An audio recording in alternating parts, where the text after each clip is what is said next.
Sometimes an objection is a question, and the best way to manage the objection is by asking another question. Write down some questions that might be appropriate to ask. What is the advantage of answering an objection with a question? Why is it important to be prepared in advance with these questions? Sometimes an objection is a question, and the best way to manage the objection is by asking another question. Write down some questions that might be appropriate to ask. Here are a few examples. Why do you say that? I'm going to answer that, but do you mind if I ask where you heard or learned that information? On a scale of 1 to 10, 10 being the most significant, how important is that to you? If it worked, would you at least be open to considering it? That is an interesting perspective. What would make you feel or think that way?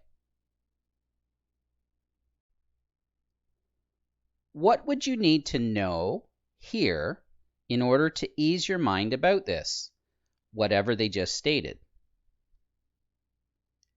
I can certainly provide you with a legitimate explanation for that issue or problem. Where would you like me to begin? This is something I am very comfortable responding to. How in-depth of an answer do you require? What is the advantage of answering an objection with a question? You slow down the interaction, take immediate pressure off yourself, force the prospect to think, buy yourself some time, and allow yourself to prepare for the next step. Why is it important to be prepared in advance with these questions? So they are presented in a calm, relaxed, professional manner, in order for them to sound genuine, sincere, and thought-provoking.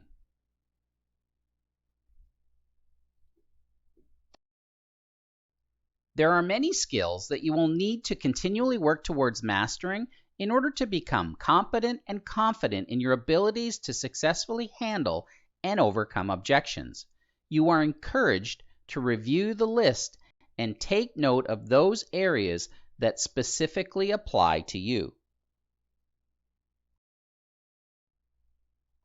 Manage and set expectations. Does the perfect or ideal solution exist, or will the prospect have to compromise? Are they being realistic in their expectations? Master conversational, listening, problem-solving, conflict resolution, teaching, and perception transformation techniques to adjust expectations. Qualify needs. What matters more to the prospect or customer, or what's most important to them? What, if anything, are they willing or prepared to sacrifice in order to get what they really want? Be thorough and build value when presenting, demonstrating, and explaining details. Maximize the value that you build into the solution, recommendation, product, service, and associated features, advantages, and benefits. Offset fees, costs, premiums, inconveniences, and other perceived downsides by addressing needs and providing worthwhile advantages. Gain acceptance and acknowledgement while reviewing and presenting to clear up misunderstandings and identified objections. Identify perceived flaws, drawbacks, or hot points or hot buttons. If the nature of what you are selling creates common or automatic objections, common if you're selling unique, premium, specialty, one-of-a-kind, or complex solutions, be aware and have a strategy to address the concern in a tactful and sensitive manner. Learn to deflect or draw attention away from the negative focal point by qualifying the opportunity based on needs, what matters most, and zeroing in on value-added benefits that outweigh perceived disadvantages. Use reason and logic. Relate to the prospect on a level that they can appreciate and understand. This will work especially well if they are a reasonable and logical person. Use the power of comparison by using an explanation that relates to something that they are more knowledgeable about. This can be based on what they do for a living, hobbies, or interests that they have, or their lifestyle. Remain respectful, composed, and emotionally resilient. Always aim to prevent objections before they arise and create a stumbling block. Expect objections, plan, prepare, and practice your objection handling techniques.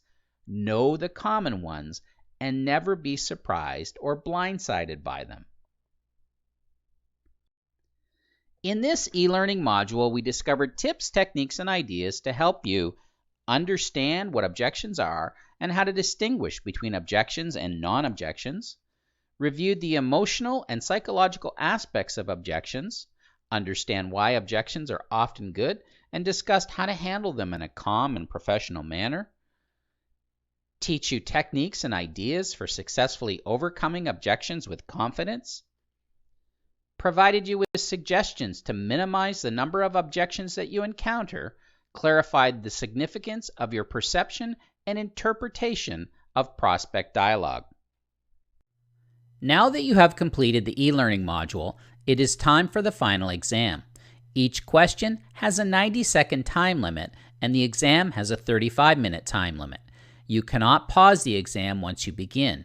The exam includes many types of questions, including true or false, drag and drop, multiple answers, etc. Read the questions carefully and make sure you understand what is being asked before submitting your response.